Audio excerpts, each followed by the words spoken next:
बिस्मिल्लाहिर्रहमानिर्रहीम। अस्सलामु अलैकुम मोहतरम नाजरीन, आज हम आपके सामने सूरतुल बकरा का खुलासा पेश करेंगे। नंबर 1, तारुफ।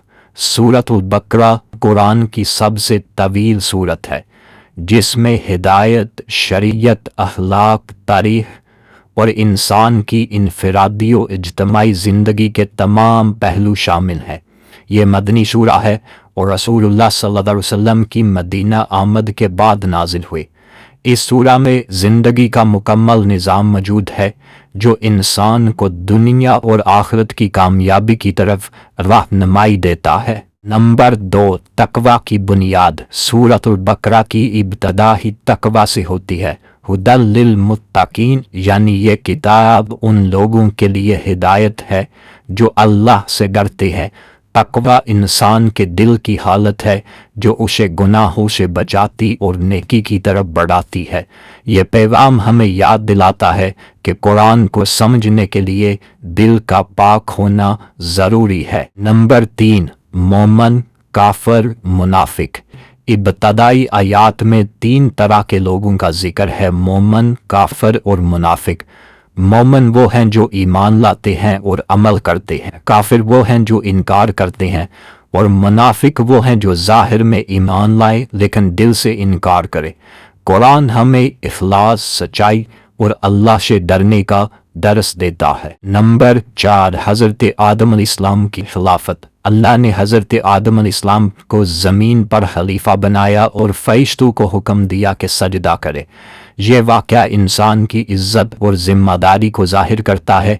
आदम अलैहिस्सलाम की आज़माइश और तौबा हमें ये सबक देती है कि गलती के बाद रुजू का दरवाज़ा हमेशा खुला है और अल्लाह बख्शने वाला है। नंबर 5, बनी इसराइल की तारीख़। सूरतुल बकरा में बनी इसराइल की नाफरमानियों, इनाद और अल्लाह की नेमतों से गफलत का तफसील से जिक्र है। उनकी मिसालें हमें इबरत देती हैं कि नेमतों की कदर ना करने, हक को झुठलाने और ज़िद पर अड़े रहने का अंजाम क्या होता है। हमें उन गलतियों से बचने का सबक मिलता है। नंबर 6, गाय का वाक़या। सूरा का नाम अल बकरा इसी वाक़े से जुड़ा है जिसमें बनी इसराइल को एक गाय ज़िबा करने का हुक्म दिया गया। उनकी मुसलसल बहस, सवालात और टाल मटोल अल्लाह की नापसंदीदगी का सबब बनी। ये वाक़या हमें सादा हुक्म पर अमल करने, ईमान में इखलास रखने और हुज्जतबाजी से बचने की नसीहत देता है। नंबर 7, दिलों की सख्ती। अल्लाह ताला फरमाता है कि बाज़ दिल पत्थरों से भी ज़्यादा सख्त हो जाते हैं। ये तंबीह है कि मुसलसल गुनाह, ज़िद और हक को जुटलाने से दिल मुर्दा हो जाते हैं। कुरान हमें नरमी, आजिज़ी और रुजू की तरफ बुलाता है ताकि दिल जिंदा रहे और अल्लाह के नूर को कबूल करे। नंबर 8, अल्लाह का इनाम और आजमाइश। अल्लाह बनी इसराइल को नेमतें देता रहा लेकिन उनके रवैये बदलते रहे। इससे सबक मिलता है कि नेमत शुक्र मांगती है और आजमाइश सब्र। कुरान हमें सिखाता है कि हर हाल में अल्लाह की तरफ रुजू, शुक्र और सब्र ही कामयाबी का रास्ता है। नंबर 9, काबा की मरकज़ियत। सूरतुल बकरा में किबला की तब्दीली का जिक्र है। पहले मुसलमान बैतुल मक़दस की तरफ रुख करते थे, फिर अल्लाह के हुक्म से काबा की तरफ रुख मोड़ा।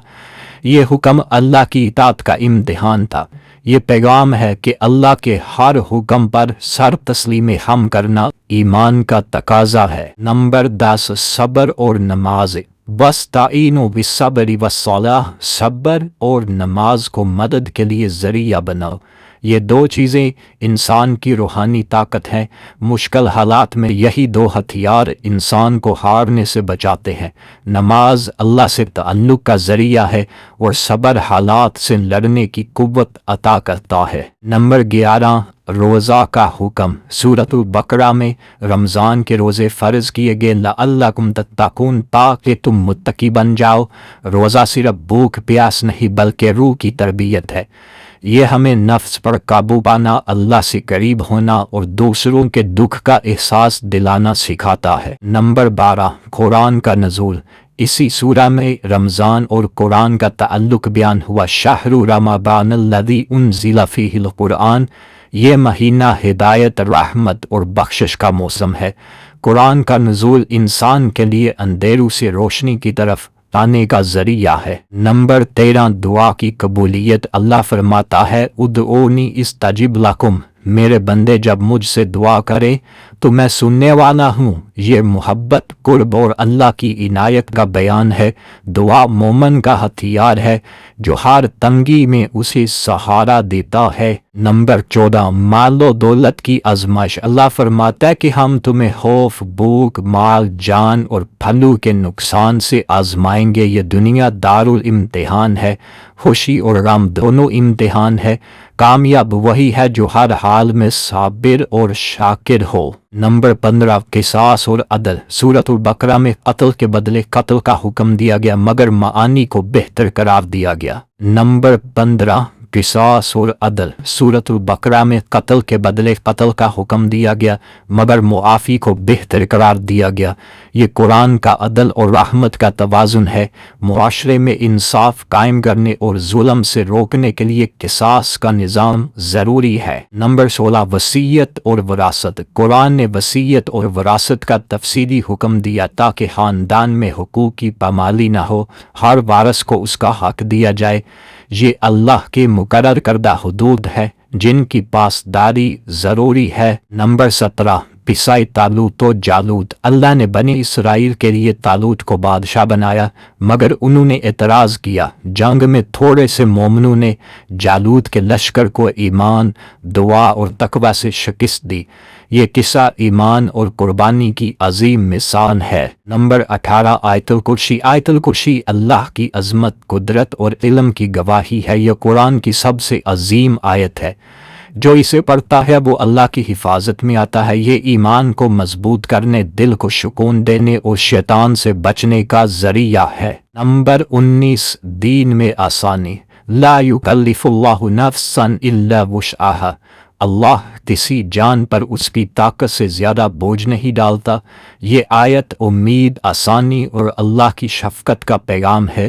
دین میں سختی نہیں بلکہ سہولت اور نرمی ہے۔ نمبر 20 سود کی ممانعت۔ سورۃ البقرہ میں سود کو اللہ اور رسول سے جنگ قرار دیا گیا۔ یہ مالی نظام کو تباہ کرتا ہے، ظلم کو بڑھاتا ہے۔ اسلام تجارت کو حلال اور سود کو حرام کرا دیتا ہے تاکہ معاشی عدل قائم ہو۔ نمبر 21 صدقہ و خیرات۔ قرآن صدقہ دینے والوں کی تعریف کرتا ہے۔